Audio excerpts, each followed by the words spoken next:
Hi everyone, this is my last video for our course in English 97.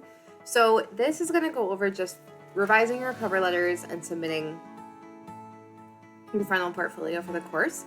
I do apologize for how I sound. I'm recovering from a sinus infection, but we're going to get through this together. Alright, so assignments that we have coming up, and these are the final assignments for our course. So we do not have any other discussion boards, any other major assignments, but these are the last things that you need to kind of check off your list. So there's a survey that I'm going to post this week, calling it a confidence survey. That is going to be due Friday, April 28th. This is anonymous. It's good feedback for me and just kind of a how is the course for you and like how confident are you that you could do these things in another writing course. It's just a good way for me to kind of see how the course is going. And then your cover letter final draft, you do want to have that finished by Monday, May 1st. I'm not actually going to have you guys turn this in, but you will need it for your final portfolio, which is due May 10th. Any missing assignments that you've got zeros for or that you still need to turn in need to be turned in to me before May 10th. And keep in mind that if your second essay is late and you want feedback on it, you'll need to get it to me before a couple days before that if you want feedback on it. So let's talk about revising your cover letters. A couple things that I often notice are just small formatting mistakes, like make sure that your letter is double spaced, just like your essays would be. At the top, instead of your name, I'd like you to include your student ID number. Make sure that you address it to the writing committee or English department or in some way, give it a to so-and-so. You also want to include instructor code number 23 instead of my name. So don't put Professor Boville, put instructor 23. Make sure everything's 12 point, Times New Roman, double spaced, and then make sure you have a signature. This can be as simple as like sincerely, thank you, all the best, kind of how you might sign an email. So besides that, a couple other things I want you to remember is that just like your essays, you want to break a cover letter into paragraphs. You want to keep it into sections, just like you would your essays. And also think about specific details that you can include. So this is an example cover letter I've gotten from a student previously. And they said, "Dear writing committee, the fall semester was a roaster coaster for me." I think they mean roller coaster. From the beginning of the school year when I took the placement exam, I thought I had a chance to get an English 101, but I was wrong. I realized I was making mistakes with grammar, my essays didn't flow together as well, I could get confused with my own writing. I decided to take an extra English class to help my better skills. I also made a goal, and that goal was passing the current English class I'm in now, and being able to get an English 101. I later learned that to never give up on succeeding a goal. I was that procrastinator in class, I was hated doing schoolwork. I'd rather hang out with friends than to drive around to get my mind off things. So as you can tell, I'm kind of tripping over some of the sentences here because there is some editing that needs to be done. But a couple other things I would encourage the student to think about is how English 97 or writing in general applies to maybe their career or why they're at SWIC. And then how did they kind of go from being a procrastinator or hating schoolwork to passing the course?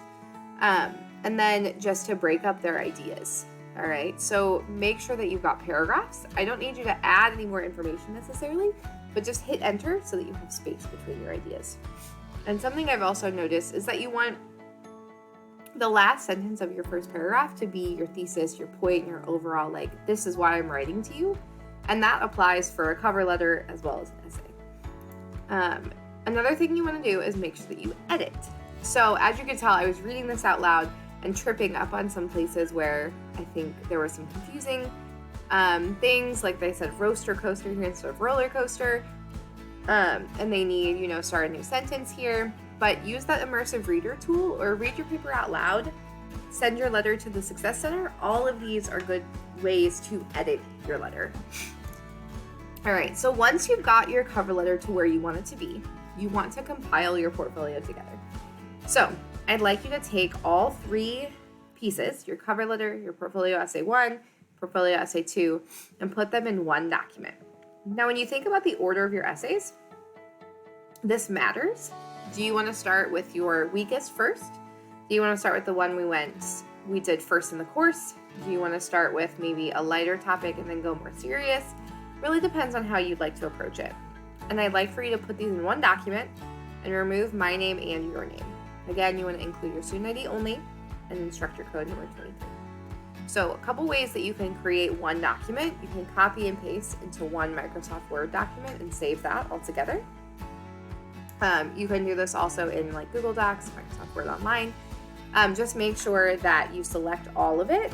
Make sure it's all double spaced and that you have like room between each piece. So I'll show you an example here.